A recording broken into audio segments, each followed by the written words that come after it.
राजनेता और भारत की लोकतांत्रिक जो व्यवस्था है वह भारत को किस गर्त में ले जाना चाहती है, किस ओर धकेलना चाहती है, यह अभी तक समझ में नहीं आया है। लेकिन इतना उनके जो कार्य हैं राजनेताओं के, उससे तो थोड़ा बहुत ये समझ में आ गया है कि ये व्यवस्था को अपना चाकर बना के रखना चाहते हैं और उससे हर प्रकार की लूट और व्यवस्था लेना चाहते हैं। इसी को वो लोकतंत्र मानते हैं। साथियों, भारतीय राजनीति में एक चिंताजनक प्रवृत्ति तेजी से उभर रही है। जब किसी बड़े राजनेता, उसके परिवारजनों या सहयोगियों पर भ्रष्टाचार के गंभीर आरोप लगते हैं और कानून अपना काम करता है, तो उनकी पहली प्रतिक्रिया होती है कि मैं किसी से डरने वाला नहीं हूं। सिरा ठोक के कहते हैं, यहां तक कि सड़कों पे उतर करके भी कहते हैं कि मैं किसी से डरने वाला नहीं हूं। यह हमें कुचलने की साजिश है, यह हमारे खिलाफ षड्यंत्र है। ऐसी तमाम बातें, तमाम शब्द जो रटे रटाए हैं वो कहते हैं। अभी हाल ही फिलहाल में छत्तीसगढ़ के जो पूर्व मुख्यमंत्री हैं भूपेश बघेल, उनके बेटे की एक भ्रष्टाचार के मामले में गिरफ्तारी हुई। अपने बेटे की गिरफ्तारी पर भूपेश बघेल ने कहा कि मैं डरता नहीं हूं। कांग्रेस नेता राहुल गांधी ने भी लगभग इसी तरह की बात दोहराई। अरविंद केजरीवाल हो या मनीष सिसोदिया या लालू प्रसाद यादव या हेमंत सोरेन या राहुल गांधी के जीजा, जिनको सत्ता का संरक्षण प्राप्त है, ऐसे कई नेता पहले से ही इस वाक्य को सार्वजनिक मंचों पर दोहरा चुके हैं। यहां तक कि सर्वोच्च न्यायपालिका से जुड़े एक पूर्व न्यायाधीश, देखिए स्थिति कितनी दयनीय है, पर भी ऐसा कहने का आरोप लग चुका है कि कोई मेरा कुछ नहीं बिगाड़ सकता। आखिर यह सब किसके बल पे लोग कह रहे हैं?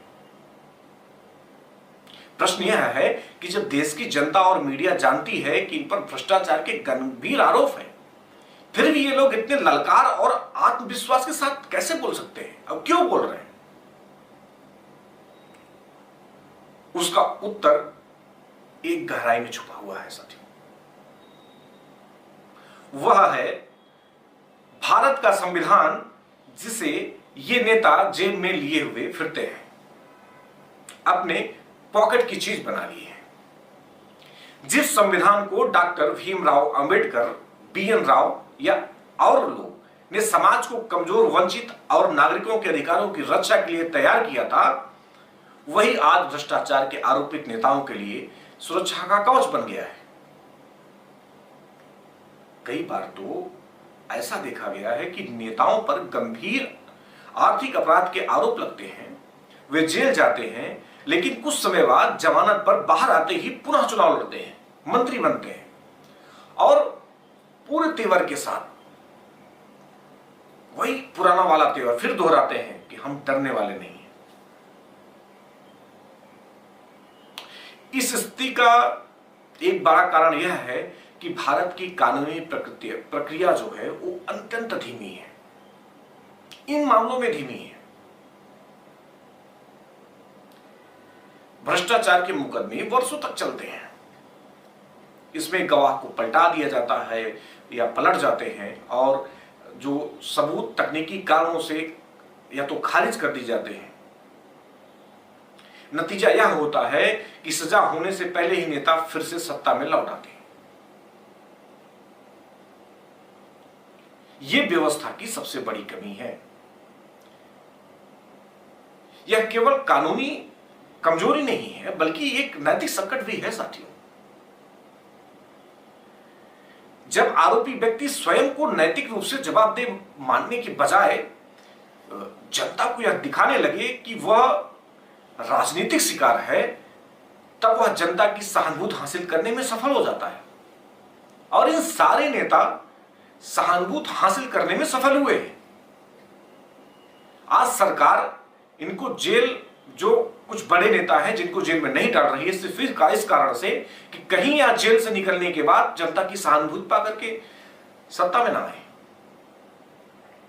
दुर्भाग्य से हमारे लोकतंत्र में यह चलन बन गया है कि नेता खुद को संविधान का रक्षक बताते हैं, लेकिन उसी संविधान का उपयोग अपने बचाव के लिए करते हैं, भले ही उनके आचरण संविधान की मूल भावना के विरुद्ध हो।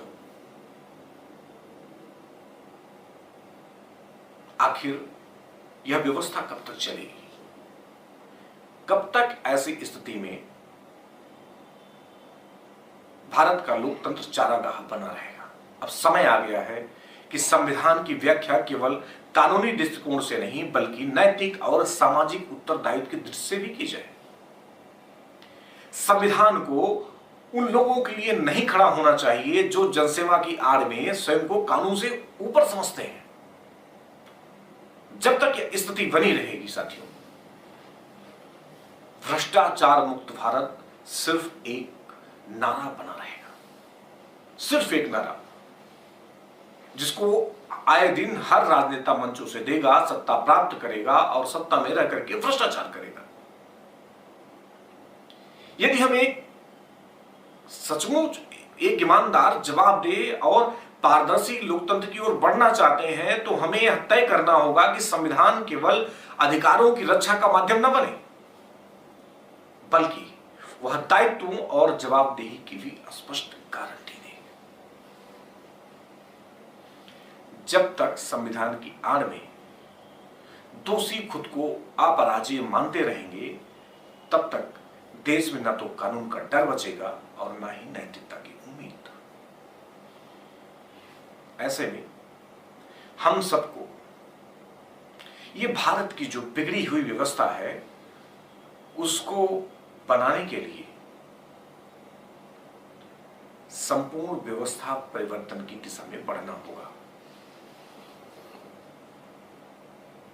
जो संविधान इनके पॉकेट में कैद है उसको स्वतंत्र कराना होगा, उसको लोग के नियंत्रण में लाना होगा, नहीं तो स्थिति बंद होने वाली नहीं है। सत्ता आए, सत्ता जाए, यही होता रहेगा साथियों। धन्यवाद।